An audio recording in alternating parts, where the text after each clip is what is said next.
Dar es Salaam. Rais wa Jamhuri ya Muungano wa Tanzania Daktari Samia Suluhu Hassan amezitaka taasisi za dini na Watanzania kwa ujumla kuendelea kujitolea kwa watoto wenye mahitaji maalum wakiwemo wenye ulemavu wa akili kwa kuhakikisha kwamba wanapata huduma muhimu za kijamii ili tuweze kuwajengea ustawi bora katika jamii. Kwa hisani ya Rada Juma Mohamed, yeye anakuja na undani wa taarifa hii, imeandaliwa na Nelson Katunzi.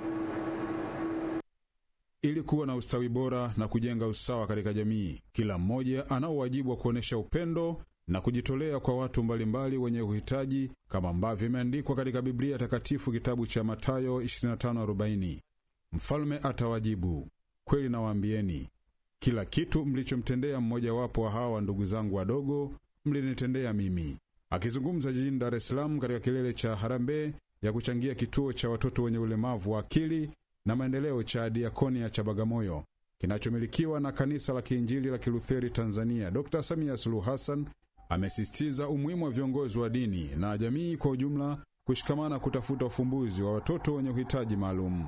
Inapeleka ujumbe kwa wale waliojionyesha kama watumishi wa dini, lakini kwa kweli ni watumishi wa shetani au mambo mengine. Kwa hiyo huu ni ujumbe muhimu kwa utumishi wa dini, ndio kuwajali wenye mahitaji, kufanya mambo mbalimbali yanayogusa jamii, kuisaidia jamii na kujenga jamii iliyo bora yenye maadili na elimu. Huu ndio utumishi wa dini. Rais Dr. Samia amesema serikali itaendelea kushirikiana na wadau wote zikiwemo taasisi za dini ili kuhakikisha upatikanaji wa mazingira bora na wezeshi kwa watoto wote wenye uhitaji ikiwemo ulemavu wa akili na usonji. Tutaendelea kufundisha walimu kama kusema naibu waziri na waelimishaji wenye taaluma maalum kwa watoto hawa wenye mahitaji maalum.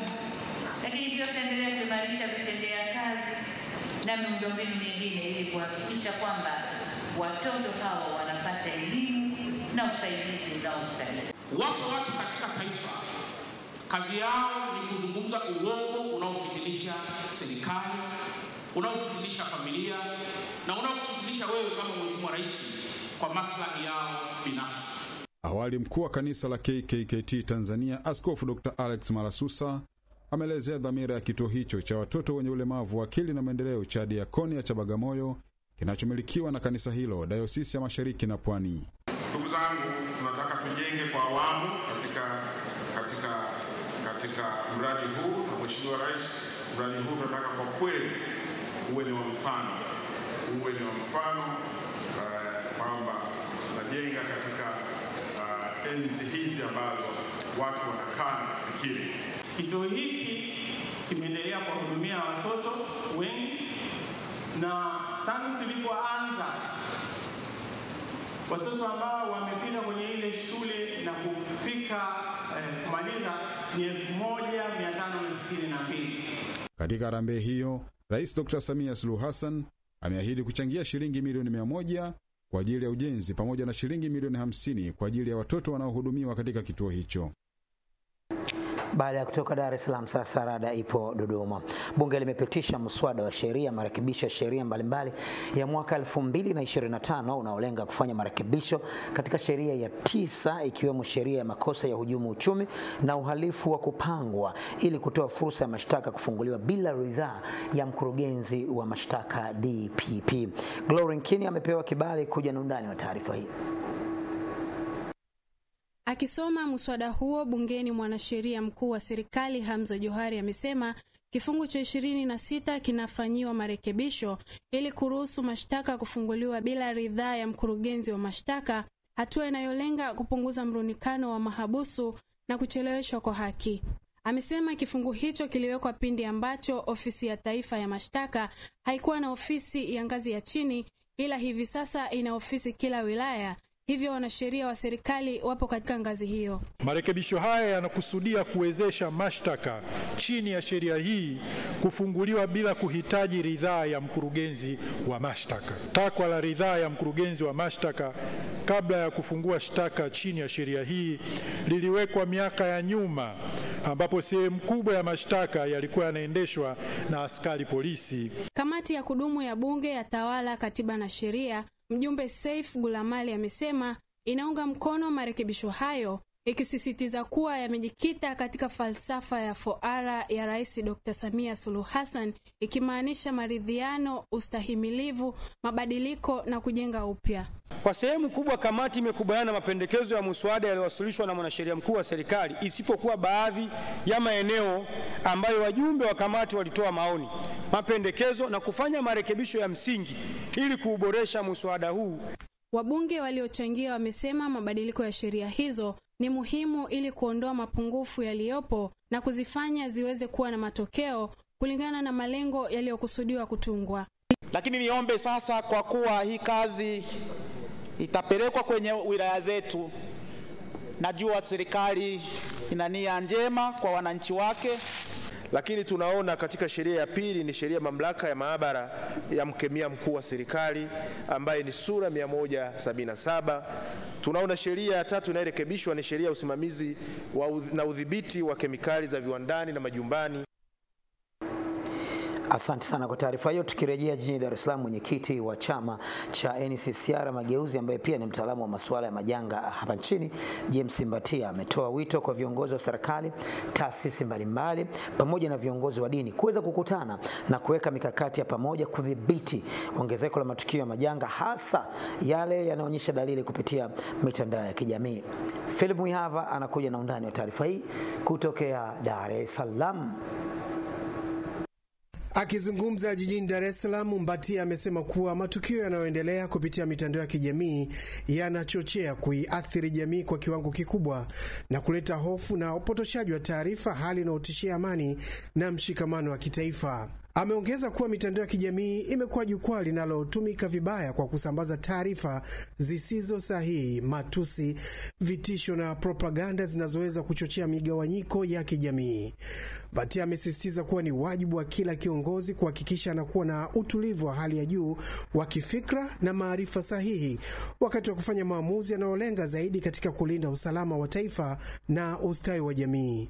Yabidi kuwa na utulivu wa fikra ambao utakupa utulivu wa ndani, utulivu wa fikra, na ule utulivu wa fikra unakupa maarifa sahihi, na unatumia ile maarifa sahihi yanakupa hekima, na hekima ukipata ukaitumia, basi utulivu unakuwepo, utu wa mwanadamu unazingatiwa, thamani ya uhai inakuwepo. Katika hatua nyingine, Mbatia akazungumzia kuhusu kushinda kwake kesi dhidi ya chama chake kutaka kumfuta wanachama na kumuondoa katika nafasi ya wenyekiti. Amesema mkutano wa baraza la chama chake uliopangwa kumfukuza ulikuwa batili na ndio sababu Mahakama Kuu ya Tanzania ikafuta maamuzi hayo. Niwaombe, hii ni dhana pana kidogo. Mimi ni mwenyekiti, ndio mahakama ile ilitamka kwamba ule mkutano mkuu ulikuwa batili wa tarehe 24 ya mwezi Septemba 2022, na maamuzi yote yaliyofanyika pale ni batili kwa sababu yalikuwa kinyume na haki msingi, haki asilia, natural justice ya to be heard, ya kusikilizwa. Kwa hivyo ilifuta maamuzi yote yale. Asante sana. Tukibaki jijini Dar es Salaam, taasisi za kifedha nazo kwa nafasi yake zimeamua sasa kuunga mkono juhudi za serikali kuimarisha miundombinu ya biashara katika soko la kimataifa la Kariakoo kwa kusogeza huduma za kifedha katika eneo hilo ili tukuweze kurahisisha shughuli za kibiashara kwa wateja pamoja na wauzaji. Asante sana Rajab Chwaya, tujuze undani wa taarifa hizi. Soko la Kariakoo ni miongoni mwa masoko tegemezi kwenye mnyororo wa thamani wa kibiashara, sio tu kwa taifa bali pia ukanda wa Jumuiya ya Afrika Mashariki na Kati na Afrika kwa ujumla wake. Pamoja na umuhimu huo wa kipekee, utoaji wa huduma za kifedha wenye ufanisi ni moja kati ya takwa lenye umuhimu kwa watu kutoka kila kona ya dunia wanaofika katika soko hilo. Kwa kutambua hilo, taasisi ya utoaji wa huduma za kifedha ya Ecobank inaamua kufungua tawi Kariakoo, ikiwa ni sehemu ya mkakati wa kurahisisha shughuli za kiuchumi sokoni hapo. Kwa miaka kadhaa tulikuwa hatuna tawi hapa Kariakoo, lakini kama uongozi tulikaa na kutafakari, tukaona bado kuna umuhimu mkubwa kwa sisi kurudisha utoaji wa huduma za kifedha hapa Kariakoo, kwa kuwa hapa ni kitovu cha biashara nchini Tanzania na hata Afrika Mashariki kwa ujumla wake. Kariakoo tunasema ni kitivo cha biashara Tanzania tu, bali East Africa, East and Central Africa. Kwa hiyo tuko hapa kwa ajili ya kuongeza wigo wa jinsi ya kuwafikia wateja wetu. Kuimarika kwa huduma za kifedha katika eneo la Kariakoo, mbali na kutoa suluhu kwa wateja kutoka maeneo tofauti kufanya shughuli zao kwa urahisi, pia kunatarajiwa kuwa ukombozi kwa wafanyabiashara wa eneo hilo, kama inavyobainishwa na mwenyekiti wa jumuiya ya wafanyabiashara Kariakoo. Kuona unafuu kwa kuwa ndio unakuja, tunatarajia wafanyabiashara wa Kariakoo na wananchi kwa ujumla wanapata huduma lakini na unafuu kupitia nini. Na tunafurahi kwamba taasisi za kifedha zinaongezeka kwenye eneo letu, ambalo ni hatua nzuri na itapelekea ushindani ambao baadaye utakuwa na manufaa kwetu na kwa nchi kwa ujumla. Hivyo imeweza kuwapeleka wanawake walio wengi katika nchi mbalimbali kibiashara, lakini wanawake wameweza kukua kibiashara na wameweza kufanikiwa sana kupitia TWCC. Hata hivyo TWCC itaweza kushirikiana na Ecobank kupitia product zao walizonazo zikiwepo za mikopo. Tumulike sasa mkoa wa Katavi. Watu watatu wanaodaiwa kuwa ni waganga wa tiba asili wamekamatwa katika wakiwa wanatoa huduma za kitabibu katika mazingira mabovu, ikiwemo ghala la mazao na store ya vifaa vya ujenzi katika vijiji vya Kabatini na Igalala vilivyoko halmashauri ya wilaya ya Tanganyika mkoani Katavi. Kachero wetu Bugoma yameandaa taarifa hii, nasoma kwako na Nura Muhammad.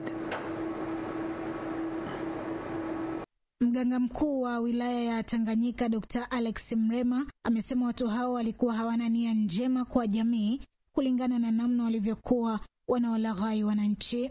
Ili kudhibiti vitendo visiendelee, Dr. Mrema amesema wamefanya operesheni na kuwakamata watu hao ili kuepusha madhara zaidi kwa jamii. Katika upekuzi tuliofanya ni kwamba walikuwa wanatumia dawa zilizokuwa za mitishamba iliyokuwa imesagwa, imewekwa kwenye vichupa na ina lebo, lakini vipimo walivyokuwa wanavitumia vilikuwa ni vipimo vya kitabibu, ila wakati wa kutoa matibabu au huduma walikuwa wanatoa huduma za asili.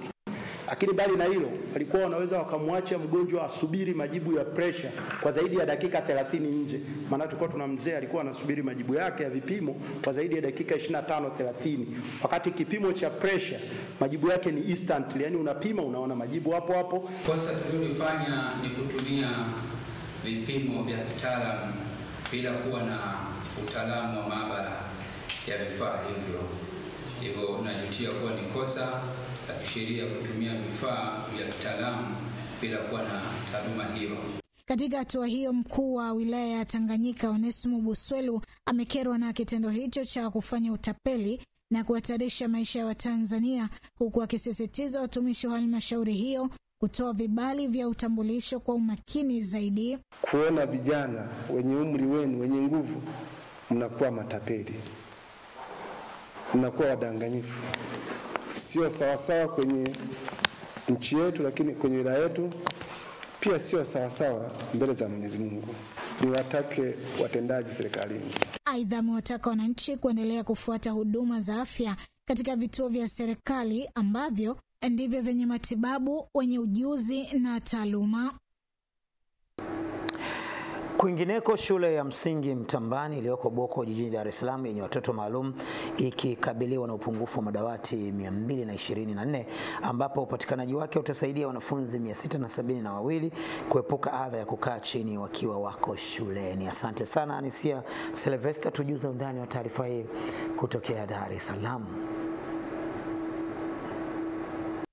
Mwalimu mkuu wa shule ya msingi Mtambani Boko jijini Dar es Salaam amesema licha ya halmashauri ya Kinondoni kufanya vizuri katika matokeo ya mitihani ya darasa la 7, ingeweza kufanya vizuri zaidi ikiwa dosari ndogo ndogo ikiwemo upungufu wa madawati katika baadhi ya shule zingepatiwa suluhisho. Akizungumza wakati wa hafla ya kupokea msaada wa madawati 65 kutoka kampuni ya ulinzi ya Gada World, Mwalimu Venance Mwasamakweli amesema madawati hayo yanaenda kuwainua watoto 195 kutoka chini na hivyo kusaidia wazingatie masomo na kuongeza ufaulu.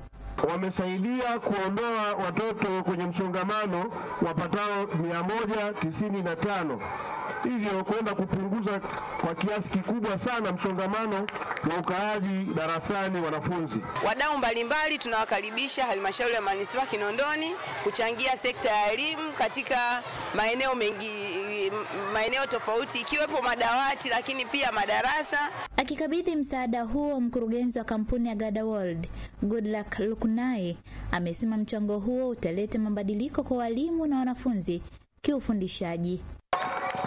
Tunaamini kwamba mchango huu utaleta mabadiliko chanya kwa wanafunzi na walimu.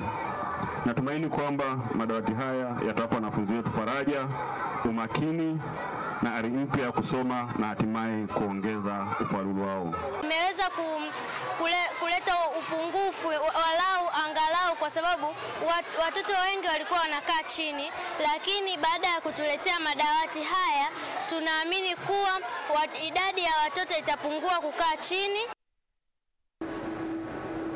Anaitwa Mwewe pia hajakaa nyuma na jambo lake, kaona nini? Karibu.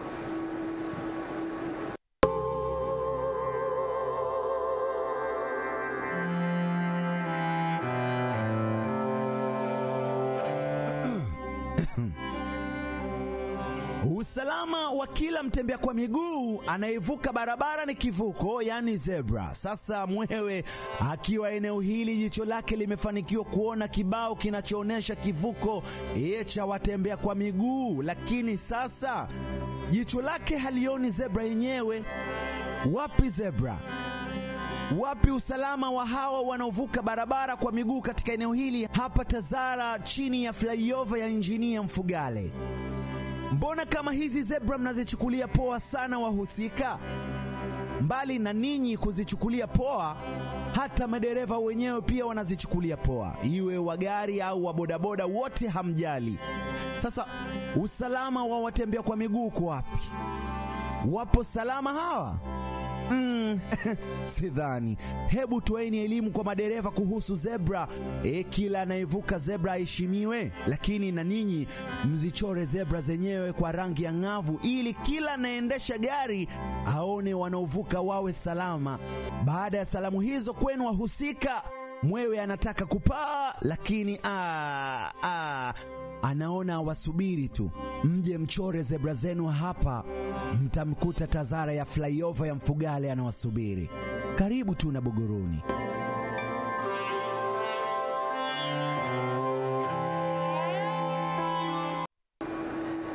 Baada ya jicho la Mwewe, tusogee karibu, tukimbie na Nuru Mohamed viwanjani. Mimi Fausta pamoja na wewe, karibu sana.